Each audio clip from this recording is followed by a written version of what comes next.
At ito naman si Kidlat. Ay. Si Sig. Oh. Ako si Dr. Kalinga. Pwedeng Dr. K na lang itawag niya sa akin. Ako ho yung in charge dito sa ating mobile clinic. Ako, Dok. Excited po kami lahat dito kasi marami po may sakit. Kaya lang hindi nakakapunta ng clinic kasi magastos. Wow. Pero dahil po sa mobile clinic, kayo po ang pupunta ng mga needies. Bali, hindi lang naman po yun. Magkakaroon po sila ng oportunidad na makapagtrabaho kasi kailangan namin ng volunteer staff para maging fully operational po yung mobile clinic natin. Dok, baka pwede kami mag-apply ho dyan. Masipag ho kami, kaya namin gawin lahat eh. Oo naman! Oo, ay. Eto, si Kidlat, si Sig, pwede sila magtrabaho sa inyo. Pati ibang mga kabataan dito, naku, masisipag sila to. Sipag kami. Mapagkakatiwalaan ba naman?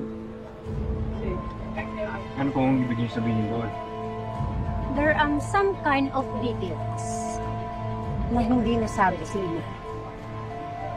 They are 2-3 criminals. Hoy, Dolor! Dahan-dahan ka naman sa paghusga mo. Hindi ko sila kailangang husgahan dahil korte na ang gumawa niya. At saka nakalimutan mo na.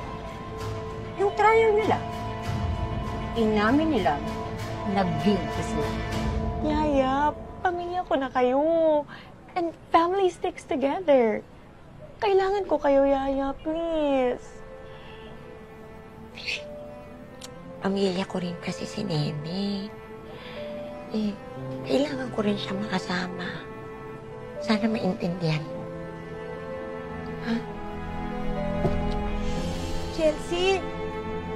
Chelsea! Ang batang to. Chelsea! Hoy, teka. Anong guilty? Ikaw nga nagpayo sa amin na umamin para mapagaan sentensya namin eh. Ginawa namin yun kahit hindi totoo. You liar!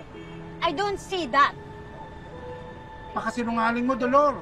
Pinilit mo silang aminin ng isang bagay na hindi nila ginawa. Nandun ka, Paul, ha?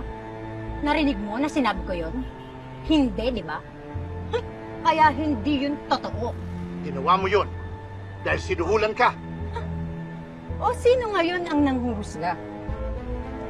Kaya wala kang alam. Etong mga batang, walang kwenta yung mga yan.